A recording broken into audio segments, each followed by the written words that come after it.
Squile, Yewan Hopton Squallowin Teetsits, Nathan Cheximiya Allison Queen Sna, Tanachin Claw Humuljason Ochemeo, Skohot Me Shov, Onwanok Squallowin, Eolton Sequatals. Thank you and good morning everybody. My ancestral name is Cheximiya. My given name is Allison. I come from the village here in Capilano from the Squamish Nation. Feels really good in my heart to be here and all my relations. Thank you very much for joining me live today through the Squamish Lil'wat Cultural Center's Facebook page. This is going to be a woven pouch activity that we are going to be learning today. And it's one of the most favorite techniques that I know and learned when I first started to wool weave. This is the last session in our craft series where next month in June we're going to be moving over to some different offerings on Fridays.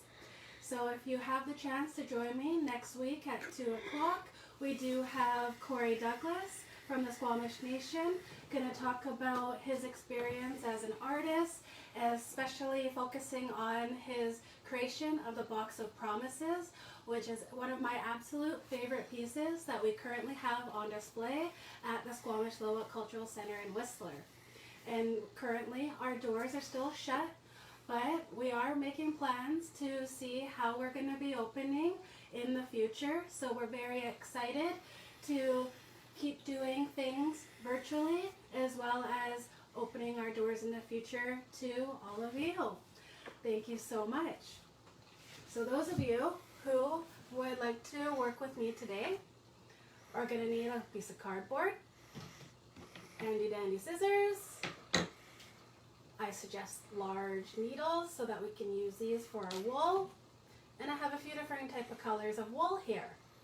So for those of you who have their cardboard ready, we need to mark out our spaces on our cardboard here. And from there, once you have done so, you get your scissors and you use those as your guide so that the lines at the top and the lines at the bottom are even, because there's a special way that we need to warp up this cardboard so that when we create this beautiful piece, it will come off the loom beautifully. Here's one side, we'll get the other.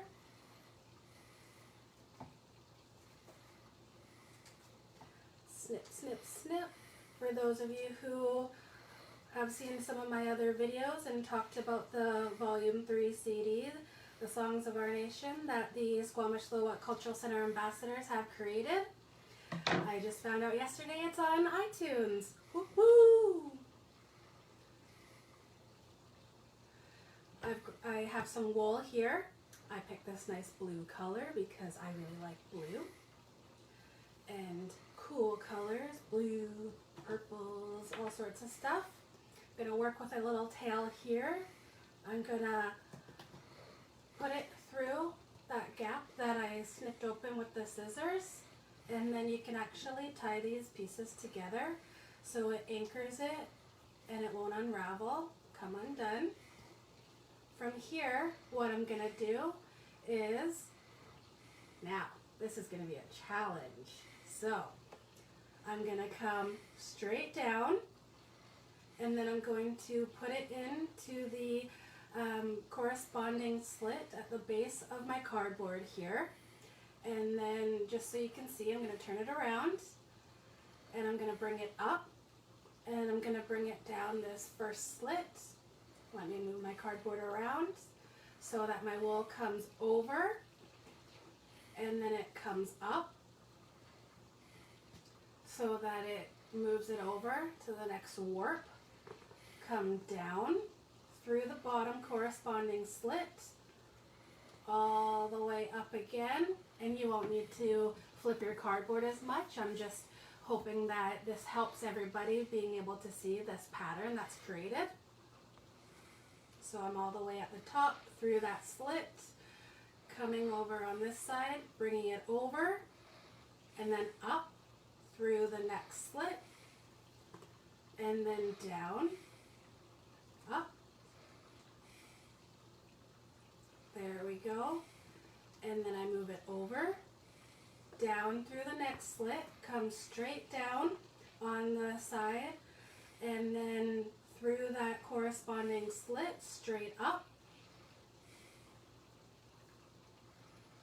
through that slit again, move it on over, come back down, coming around, making sure that we get it into these different slits or grooves here so that we have these warps sit nice and straight, one per slit, and this is the pattern that we're hoping to achieve on the top side. On the bottom side, you can see that it will just rotate through the pieces. There's no special pattern there. And you just continue until you get to the end of your piece. The same technique could be done on smaller pieces of cardboard or larger pieces of cardboard. My Auntie Janet is somebody who has taken this art form and has done hundreds of purses in this way in many different color combinations and sizes. She's made some is large for big 16-inch drums to be able to fit inside, and made them as small as little cell phones to fit inside. So possibilities are endless with the sizing. Just be consistent with your spacing. Let me just move that off to the side here. We have this one ready to go. Once I got to the other end, I tied it off just like I did at the beginning.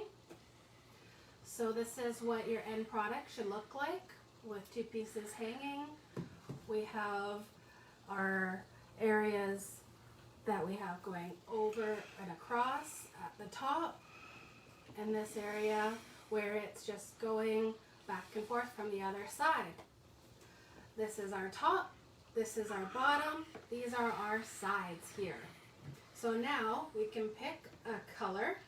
Like I said, I like blue, I like purple, so I'm going to go with this beautiful purple color here.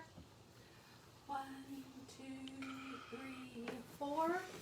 Depending on how much wool you use, it will show how much you can use, will be shown on your pattern. So this one here is something that I was working on previously, and this is where I use more wool, and then less wool, and even lesser wool, and then a little bit more wool, and that all coincides with the amount of wingspans that you do. So let's get started with the weaving technique. The technique that I'm going to share that creates this pouch is the twining technique. So we're going to take our wool, we're going to fold it in half, and there's my middle right there. I'm going to take one side, and I'm going to wrap it around my first warp here. And I think I offset that a little bit, so let's measure again, get my ends together, pull it through, and now it's even. So we have our string folded in half around the first warp here.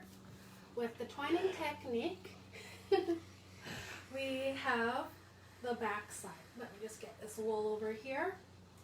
This one is the back side, and when I'm working on it, I generally work on it in front of me like so, so it ends up being in my left hand side. The left hand side, or I also refer to it as the back side. So this one here, we're going to make sure this string is down and out of our way. We're going to work with our back string, and we're going to bring it around and behind our next warp and pull it through. There we go, and it sits just like so. So now that they've crisscrossed, what we do from here is now this one is our back one, or if you're working in front of you, the one in your left hand. And you're going to take that piece and you're going to bring it behind the next available warp. So this one will be our third warp. And pull your string through and down.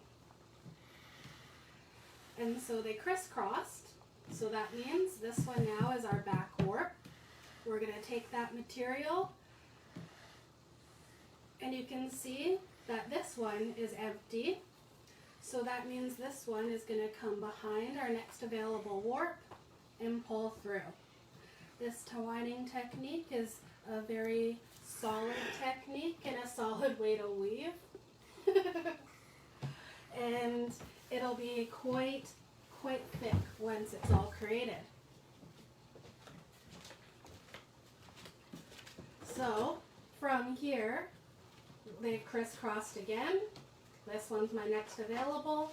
Take my piece, pull it through. Sorry, I'm laughing at my husband. And here we go. And this will carry on all the way through our entire row. So we just keep crisscrossing them, grabbing the one from the back and bringing it behind our next one. And again, I'm doing this a little bit backwards so that everyone can see these techniques. Generally when I'm working, I have it in front of me like so. And that'll make it easier for you when you're creating your beautiful piece. For those of you who are joining in from our live feed now, let me know where you're visiting from. I'd love to know. We do have the opportunity of you to be able to share your beautiful pieces with us as well afterwards. Would love to hear so. And then when we get to the end here, we've done every single one of our warps. We're at one, and we have one piece on the front, one piece on the left. And now what we do is we cross them. So we create an X on the side of our cardboard. And that way we'll take this piece that's on the top and bring it behind the first warp on our secondary side. And so now we have this as the back one. We're going to take it and bring it behind the next available warp and bring it through just like we did at the first side. So back one comes behind the next available warp, bringing our wool nice and tight and alternating just like we did on our first line on our back side so that we have a full row. Those of you who are interested in joining our conversation with Squamish Nation artist Corey Douglas, the link will be available today, and it would be great if you sign up. It's going to be a wonderful experience. Here we go. Keep going. A few more to do so I can show you that crossing action on the edge again.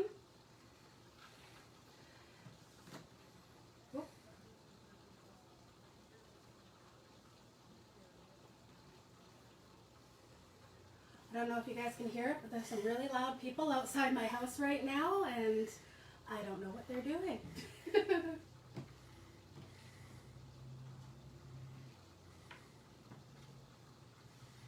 There we go. So this is our starting point.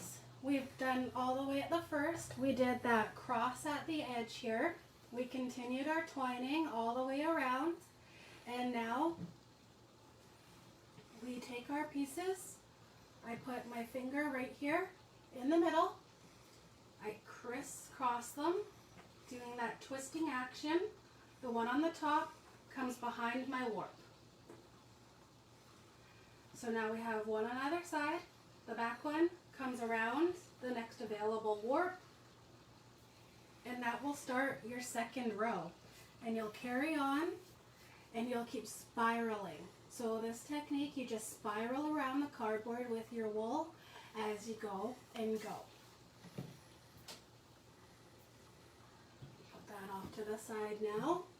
This one, I've done quite a few. Let's see, we've done 1, 2, 3, 4, 5, 6, 7, 8, 9, 10, 11, 12, 13, 14, 15, 16, 17, 18, 19, 20, 21, 22, 23, 24, 25, 26 rows to get me to this point here, spiraling around with that twining technique on our cardboard.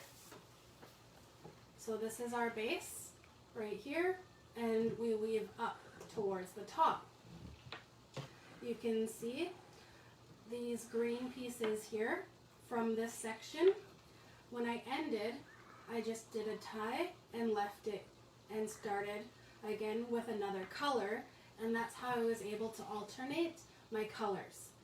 And then I would use my big needle, and then I would fit these down into these gaps, because these gaps are created when you are doing this twining technique around each and every one of the warps, so your wool will fit right back down to it.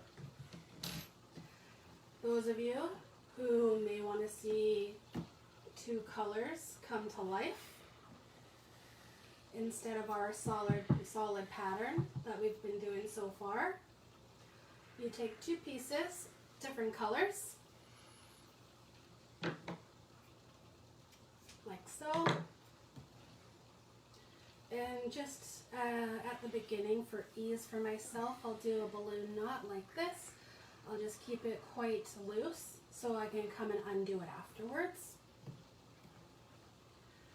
And this is where I finished on my purple. And you can see I have one string here because I haven't tucked that one yet. The other one I have tucked back down through the twining technique following this warp. And then we'll take our strands just like the other technique and bring one on one side of our warp. You always start on the last warp that you finished off on. So we have one on either side of our warp right here. And because we're at that corner, what we're going to do is we're going to do that crossing action. The top one comes behind the next available warp, and you pull your material through.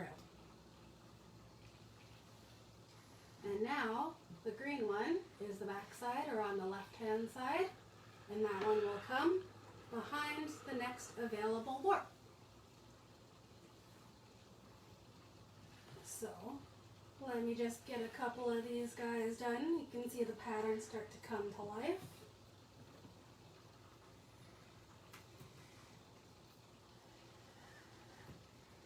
And you can see when I'm working on it how I normally do in front of me, like so, how I'm getting the pattern through without pulling it all the way tight at first.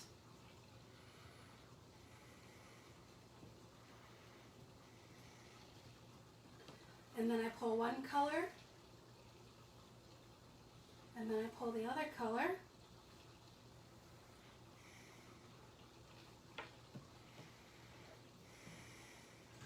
And now I have two colors, alternating green and blue. Again, getting to that corner, doing my crossing action, bringing the top one behind that warp, and carrying on.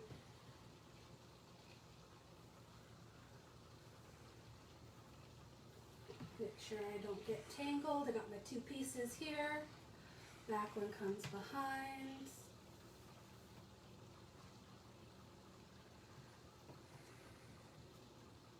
And here we go.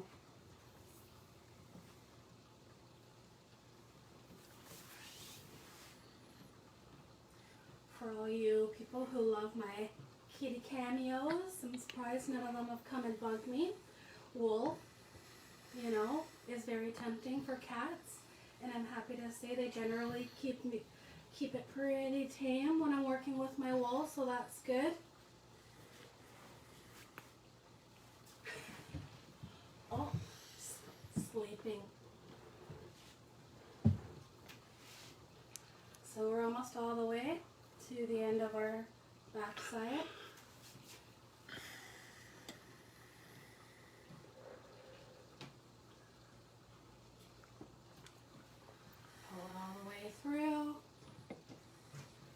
using my fingers to sit it nice and close next to the line previous.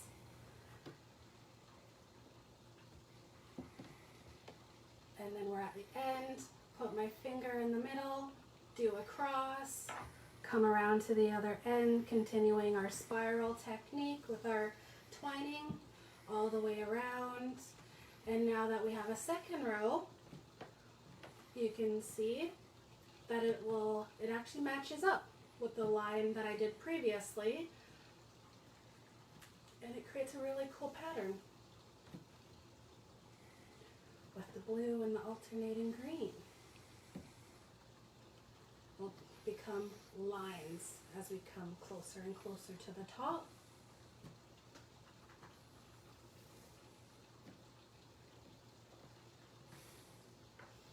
My Auntie Janet will always tell you, when you're weaving, all the colors match. Some people get really caught up on trying to have the best color schemes, but you can really see with all the variety of colors that I've chosen here, how it really works with any sort of pattern that you create. So keep up the good work, Auntie, and thanks for sharing that tip with us. Doing my crossing, coming around the back side, and here we go. We're going to complete our second row on the other opposite side here.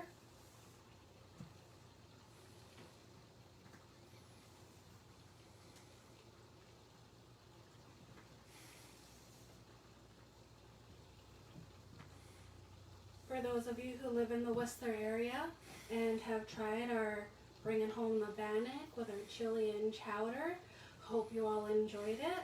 We're looking forward to a new menu for June, and I actually had the opportunity of tasting some of it yesterday. It is amazing, so I hope you all look forward to that.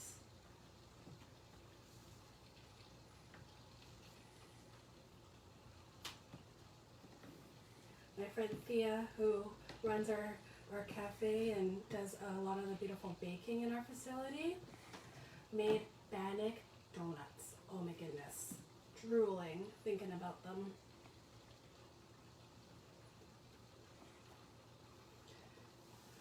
So you can see how I just continually do this process, spiraling around, and some people stop at different heights on their cardboard.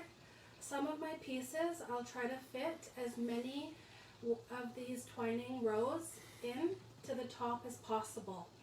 It gets a little tight the closer to the top you get, and so if you have some needles or a crochet hook, then that is a good way to help get those lines really nice and close so that you don't have any loops at the top. Some people or some bags, you want those loops at the top, and that's what I'm going to show you today. Let me just get another row in here. We got 3, okay, and I want them to match. So I'm going to finish off this row. I'm going to do one more row on the other side, and I'll show you those other steps. So doing my crossing. There we go.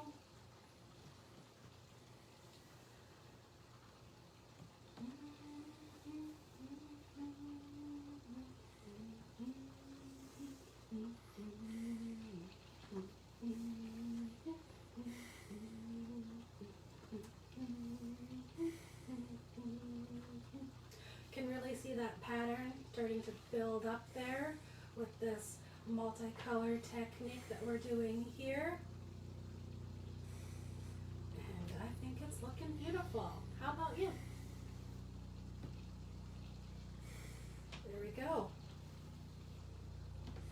One thing I will suggest is trying not to get all of your ends to be at the same side of your woven pouch, because it'll get really thick and it'll get really hard to try to put all of the wool in one warp.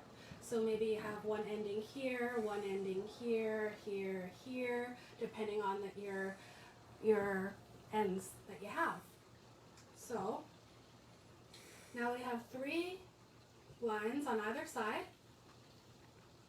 I'm going to take my piece, I'm going to do an overhand knot, finish it off right there, and then got a lot of string here, so I'm just going to snip it so I'm not working with all this extra material. And then I have my needle. So remember this knot that we did at the beginning? We're going to undo that knot, and that's why I suggest not to do it too tight. And then we'll change it to the overhand knot, like so. What we're going to do from here is tuck in our ends. So this purple one here was from the purple area, and I find rotating the wool helps ease our way to get it onto our needle, and I'm just going to follow it up. So here's my last warp here. I'm using my needle. I'm finding the gap that was created, bringing it all the way through. And now I can work on this one here. So I have my green, and when you do a knot with the overhand way, you'll notice one goes up and one goes down, and you can follow that process when you are tucking. So the green one here is down, so I'm going to follow it downwards. There we go. This one here is going up, so I'm going to follow it up, tucking it in to get it out of our way, completing our pattern here. This one is at the very top, and if we tied it off, there would be nowhere to tuck it up.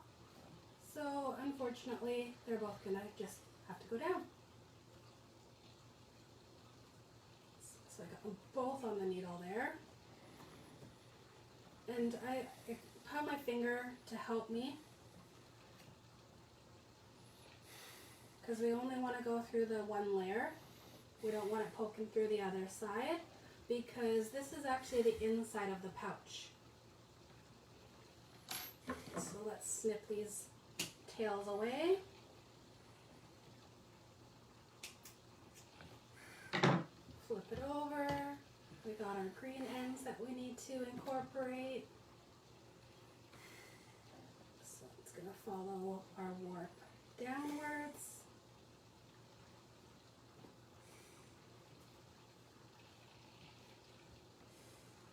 And then this one will follow our warp upwards.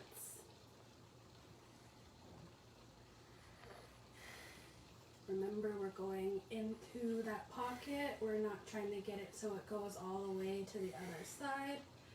And isn't that nice how it just disappears like so? Snip off our excess. Always best to pull your wool up when you're doing that snipping motion.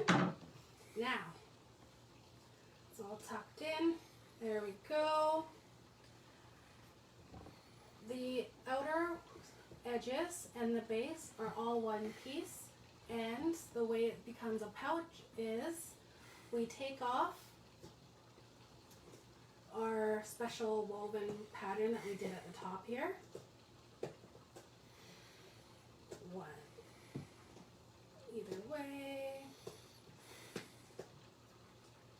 so you can see how those loops have been created. If you've woven really, really tight, you may need to crush your cardboard. If you can shimmy it off without doing so, then you can reuse your cardboard. But we're just going to pull it and squish it and moosh it down. Okay, crushing the cardboard. And that way we're going to flip it inside out. We're going to gently pull it off of these areas here. And you can see there's a bit of a opening here, and that's okay, because we'll just use our loops, place it down, and pull them up. And that way nothing's going to fall out the bottom.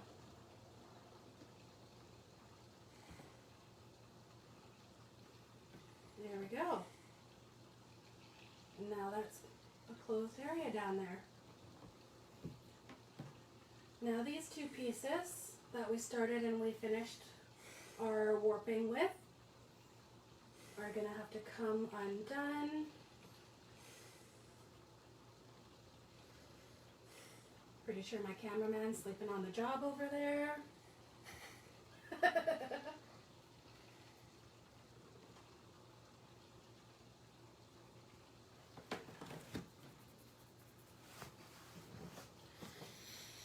And so, what are we going to do with this other side? Get these knots out of here.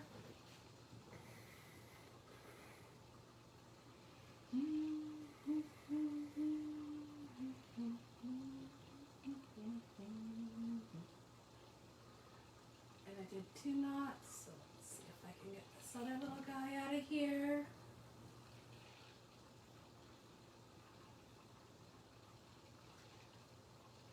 Alright, so now we have this piece here, and I'm just going to twist it, place it on my needle, and bring it back down through this warp over here.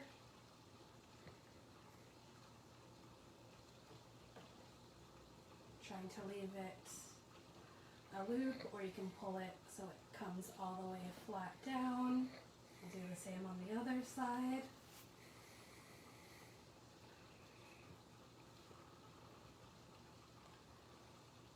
Bury it down through our work here.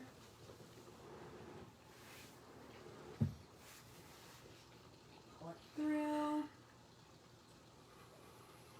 There it goes. Snip. Snip. And you have a little pouch like that. So the reason I left these little doohickeys here is that I wanted to add a little bit of a handle. Those of you who have seen my cedar rope video, you can use this material. You can do it and make a rope. If you know how to braid, you can use material and create a braid. For the interest of time, I'm just going to use a piece like so. And I want to make it thick, so let's see. Is that going to work? Perfect. And this needle is so amazing. Fit 2 pieces through. And what I'm going to do is I'm just going to weave it through these loops here. And pull it so that we can weave it back through the loops on the other side.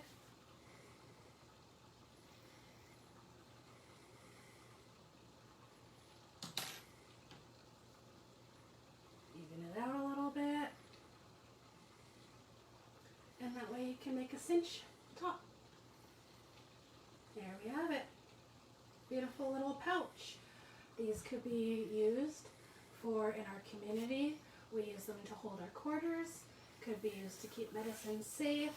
I had a little purse like this as a girl. I thought it was the coolest thing in the world, and I loved it so much that I actually still have it.